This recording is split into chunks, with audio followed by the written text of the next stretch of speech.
शतम्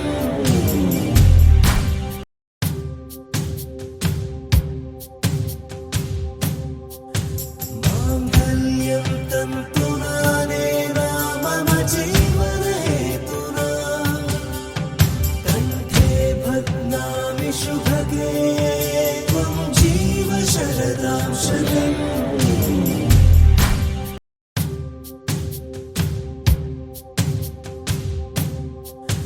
माङ्गल्यं तन्तुनानेन मम जीवनहेतुना कण्ठे बध्नामि शुभगे त्वं जीव शरदां शतम्